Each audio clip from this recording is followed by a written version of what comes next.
amazing actors, but I felt very grateful that there was some distance between the last on-screen portrayal of Penguin and what we're doing now. Like, so I didn't got to have to like, you know, hold up, you know, only Jared Leto could pull it off. I mean, to have to follow in the footsteps of Heath Ledger and Jack Nicholson. I mean, I just have you ever met Danny?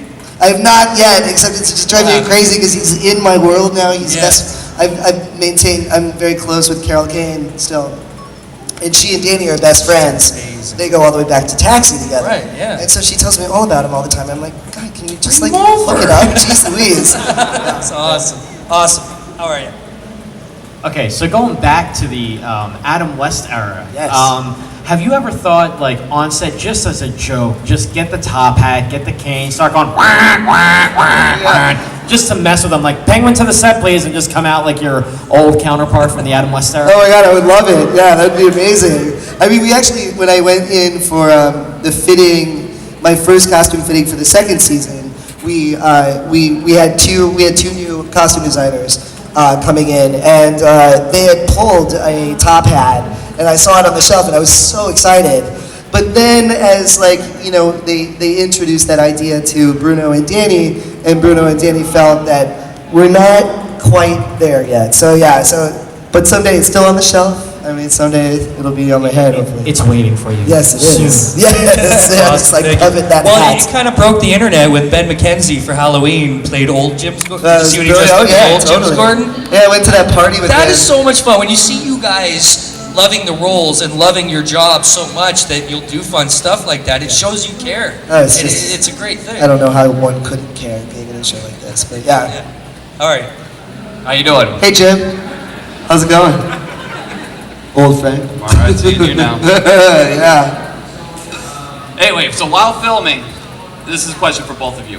While filming, what has been the moment that you were just consumed by? Like, you were just in the moment, it's one of your favorite moments while filming in your character?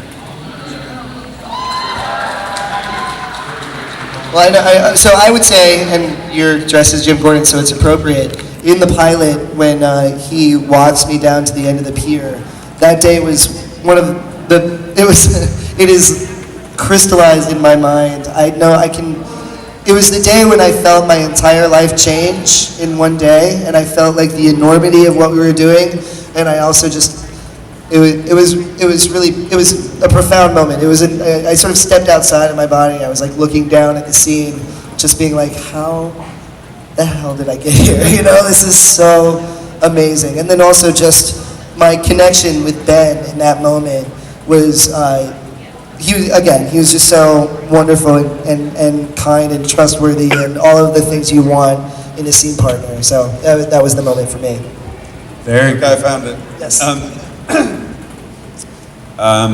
The scene that was aired quite recently where Gallivant tells Jim, who's been strapped up in a kind of almost crucifix kind of position and is totally vulnerable, that he's not Gallivant at all, that he's a Dumas for his whole other family. And then I get to kick him about a bit. You know, that was really satisfying. It's such a goody-goody. But that was a great scene, you know, because it had so much sort of shape to it and sort of unmasking. And they'd written it in a way for Gallivant to be quite flippant and sort of have fun with it. Because a lot of the time, you know, his character is very earnestly pursuing a driven goal. And just to see him just kind of had a little bit of fun and reveal his kind of his big storyline, his secret plot. I think that was great. Because your role, as it's progressing, is getting much more physical. Is there a lot more training and weapons training coming in as you go? Well, I'm a master martial artist. He's so amazing. Frankly, it's a doddle. I guess so, yeah, a little bit, yeah. That's fine, though. Yeah. Swords are good. Swords are fun. The swords are great.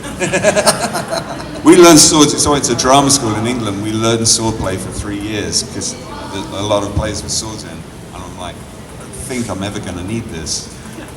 But then Gotham acquired sword skills. So. Perfect. It's destiny. All right, thank you very much, Thank gentlemen. you, sir. Thank you. Thank you. How are you? Pretty good, how you doing? What's up? My question is for James. The scene where you pretty much ate the penguin's umbrella was pretty macabre, and yeah. How did they set up the makeup on that? Because that looked like Walking Dead style, messed up. Well, Robin wanted to do it for real, I'm sorry, I'm method. I don't know what to tell you. which I thought was frankly weird. What do you want to know? How did we do it? Yeah, how did you do it? And like, was it like an awkward, like a half umbrella sticking out of your mouth, or you just Yeah, looking so like, I'm what not we putting did- that in my mouth, or like, So they cut a piece of umbrella about that size, and then they just wrapped it in cling wrap, and then we just spent ages kind of trying to get look like the angle had gone all the way down,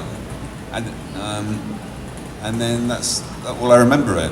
okay, they didn't do I anything. was very concerned that it looked real, you know. Yeah, because it looked like there was like a prosthetic piece, like putting your jugular up, and I was. Oh wow, really? That's Yeah. great. No, there wasn't. It was a Oh, very okay. simple little thing. Okay. But it's just about. Have you got it? Have you got it? Cut, please. A bit like that. Okay, thank you. Thank you, sir. Do they use much CGI in the show, or is it usually practical effects or a mix? Or? They try and use as much practical makeup effects and special effects in that way. They try and do as much as they can, but you know, certain things are, you can tell that they're sweetened by CGI. But really, I mean, again, they want to keep it as realistic as possible in the moment, so that when you're acting, there's some sort of sense of realism going on. You're not just like pretending. They're not coming up being like, okay, you can't see it now, but there's really, you know, like a giant umbrella sticking out of his neck or something. You know what I mean? Well, it's got to be easier. We were speaking about actually in the Star Wars panel about how when they filmed the new Star Wars movie, you know, in the old days they just give you a stick on a lightsaber. Right. And this time they actually made them colored blades. So when they were on set, they just felt more in the moment. Yeah, And it just helps the acting. It really makes a difference. Absolutely. Absolutely. Hi there. How are you? Hey guys. This is for Robin Lord